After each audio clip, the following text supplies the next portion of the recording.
What's up, Aggies? And anybody else that's that have an opportunity to watch my video, my report for this week. This is your boy A&T-roy with another episode of the Unofficial-ish Aggie or A&T Athletics Report. And I'm going to talk about a few things today.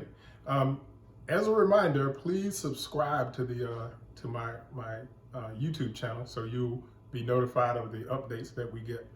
This will be really important when our seasons or athletics start back again. I'll be reporting to you the upcoming events for each week to let you know what sports are going on, where they are, times, and how you might be able to see them, or just so you'll know that they're going on and you might be able to go and see the Aggies in action. So let's get started.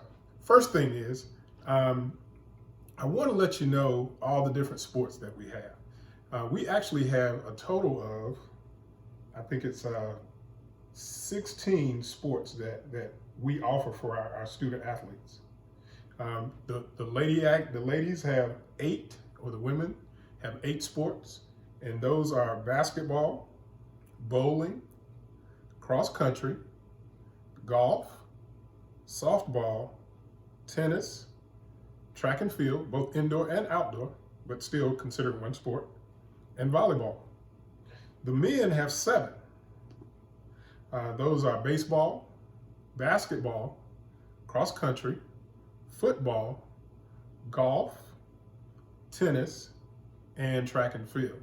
So yes, 16 sports are offered by that we offer for our young ladies and young men at A&T, and so man, I will tell you, we are doing really well in a lot of sports, and I'll talk about that a little bit here later.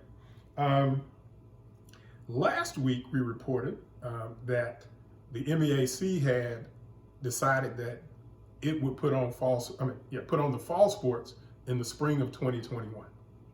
Well, just a little bit after my report, there was a report that we are actually considering or trying to determine whether we're going to participate or not. There seem to be quite a few questions that are out there that aren't answered yet, that A&T is looking at. So it's not a foregone conclusion yet that we will be playing sports, the fall 2020 sports, in the spring of 2021. I also want to report to you that our man Ebel the GOAT has made his way apparently up to Seattle, over to Seattle, to show off his wares and his talents to the Seahawks, and hopefully to get an opportunity to be able to play NFL football. So we're wishing him luck on that.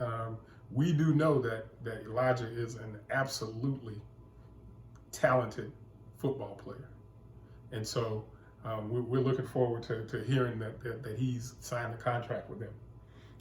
Let me also tell you that for ladies volleyball, or for volleyball, we've got a couple things that have happened here. The MEAC did their preseason picks, and so Eddie Brewer was named the preseason player of the year for the MEAC in volleyball. Also, Courtney Pitt was named to the preseason first team. Eddie was the co-player of the year last year, so she's a very good volleyball player.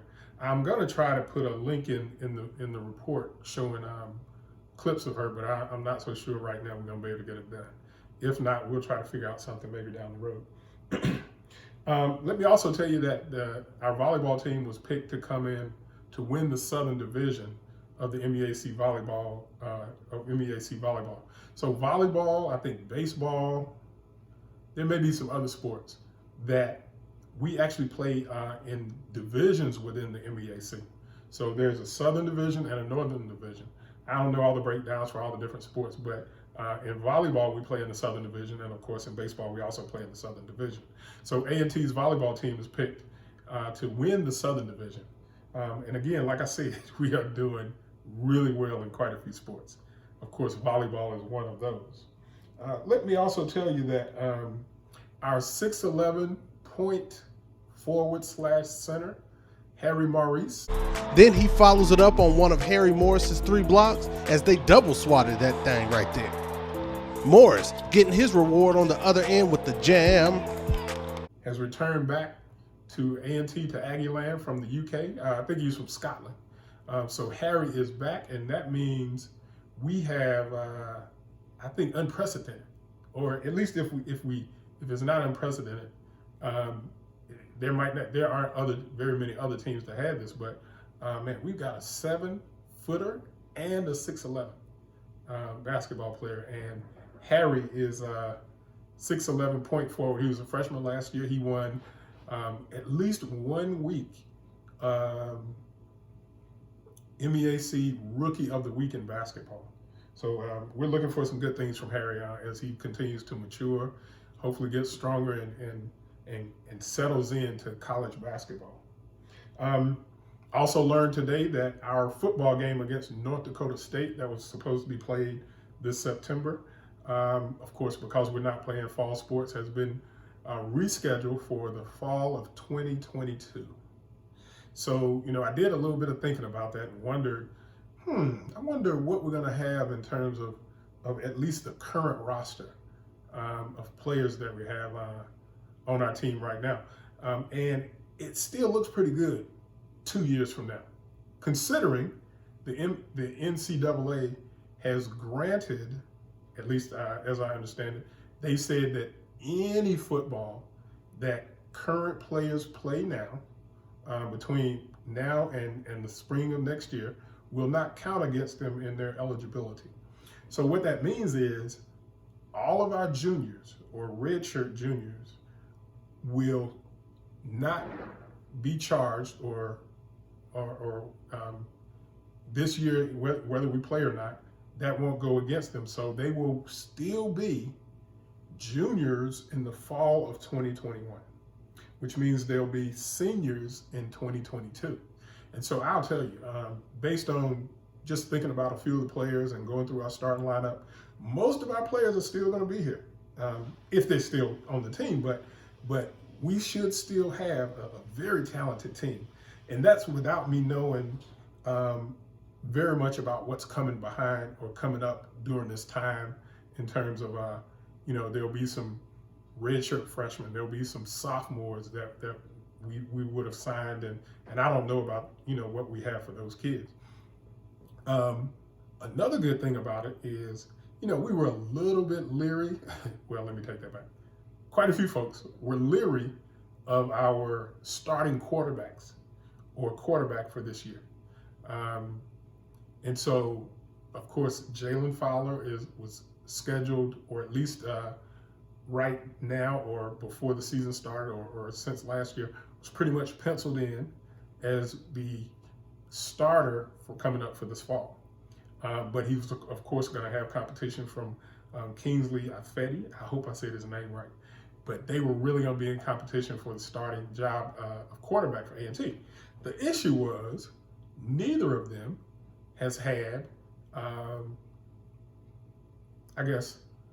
very much, matter of fact, neither one of them at A&T has started a football game.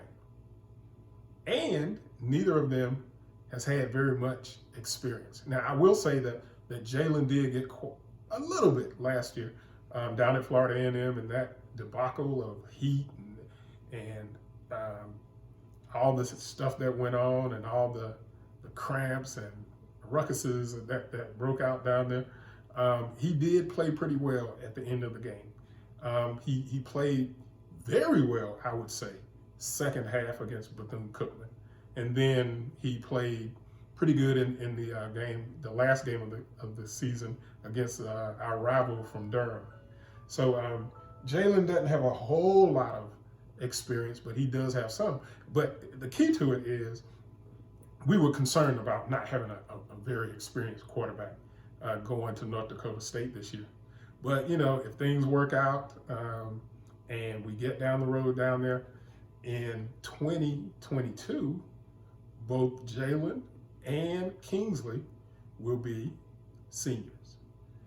One or both of them will have or should have quite a bit of experience. So we won't be going into that game, or we shouldn't be going into that game without having a very experienced quarterback. Now, of course, we don't know what's going to come along in terms of other quarterbacks that come to A&T. We seem to believe, or some people believe, that we've got a couple on the roster or have said they're coming to A&T that might be pretty good. So who knows what's going to happen in 2 years, but it looks like we're going to have a pretty experienced quarterback going into that game. So that's all I have for this report. Next week, I hope to do another interview with one or more folks for you related to A&T athletics. So until next time, Aggie Pride.